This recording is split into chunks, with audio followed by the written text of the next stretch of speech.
कल्पना करा, तुम्ही सकाळी नेहमीप्रमाणे कामावर जाता आणि काही सेकंदातच तुमच्या डोक्यावर तब्बल 7,70,000 टन वजनाचा दगड कोसळतो. तुम्ही 700 मीटर जमिनीखाली अडकता.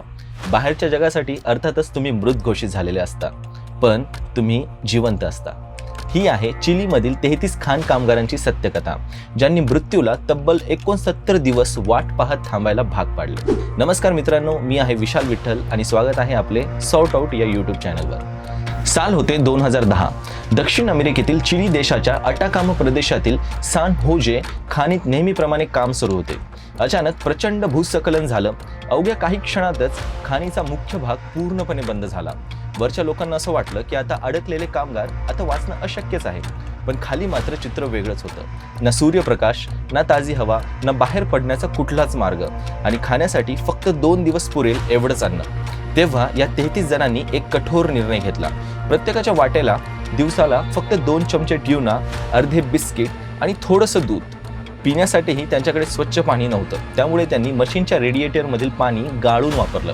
अशा परिस्थितीत सर्वात मोठा शत्रू हा भूक नव्हताच, तर आशा हरवणं हे होतं. याच वेळी एका माणसाने पुढाकार घेतला. त्याचं नाव होतं मारिओ सेपुल्वेडा. त्याने सगळ्यांना एकच गोष्ट सांगितली की जर आपण प्रत्येकाने स्वतःचा विचार केला तर आपण सगळेजण मरू, आणि आपण जर एक टीम म्हणून राहिलो तर वाचण्याची संधी अजूनही आहे. आणि तिथूनच सुरू झाला जगण्यासाठीचा खरा संघर्ष. त्या अंधाऱ्या खाणीत कामगारांनी दगड रचून एक छोटंसं प्रार्थनास्थळ तयार केलं.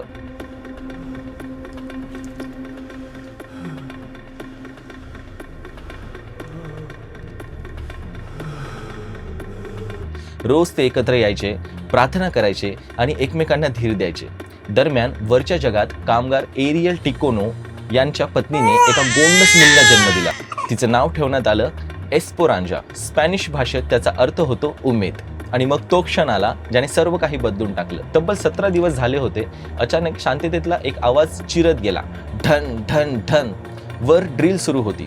त्या आवाजाने पहिल्यांदाच सगळ्यांच्या चेहऱ्यावर हसू आलं, कारण कोणीतरी त्यांना शोधत आलेलं होतं. ड्रिलचं टोक त्यांच्या आश्रयस्थानी पोहोचताच कामगारांनी त्याला एक छोटी चिठ्ठी बांधली. त्यावर लाल पेनाने लिहिलेलं होतं, एस्तामोस BNNL रेफिहियो लॉस त्रेंथा ई त्रेस. म्हणजेच आम्ही आश्रयस्थानी सुरक्षित आहोत आणि आम्ही सर्वजण जिवंत आहोत. ही चिठ्ठी वर पोहोचतात संपूर्ण चिलीमध्ये आनंदाची लाट पसरली. आता खात्री झाली होती की 33 पैकी एकही कामगार मृत नव्हता. जेव्हा जगाला समजलं की हे 33 कामगार अजूनही जिवंत आहेत, तेव्हा फक्त चिलीच नाही तर संपूर्ण जग त्यांच्या सुटकेसाठी उभं राहिलं. पण खरी परीक्षा अजून बाकी होती, कारण जिवंत असणं वेगळं आणि 700 मीटर खोलीतून सुरक्षित त्यांना बाहेर काढणं हे अगदी कठीण काम होतं. तेव्हा नासाचे तज्ज्ञ, जगातील सर्वोत्तम इंजिनियर्स आणि अनेक टेक्निकल टीम्स एकत्र आल्या आणि एक विशेष रेस्क्यू कॅप्सूल तयार केली, जिचं नाव होतं फिनिक्स. फिनिक्स म्हणजेच राखेतून पुन्हा जन्म घेणारा पक्षी. आणि अखेर 69व्या दिवशी ती कॅप्सूल एकामागून एक सर्व 33 कामगारांना सुरक्षित वर घेऊन आली. आणि प्रत्येक जण बाहेर येताच जमिनीला स्पर्श करत होता, अगदी रडत होता आणि आपल्या कुटुंबियांना मिठी मारत होता.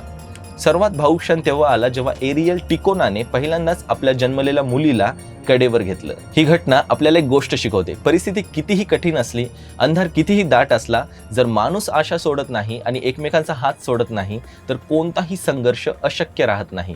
कारण उमेद हा एक असा दिवा आहे जो सर्वात गडद अंधारातही सर्वाधिक तेजाने पेटत राहतो. तुम्हाला ही सत्यकथा कशी वाटली? तुमचं मत आम्हाला कॉमेंटमध्ये नक्की सांगा. अशाच प्रेरणादायी आणि सत्य घटनांसाठी सॉर्ट आउटला सबस्क्राईब करा.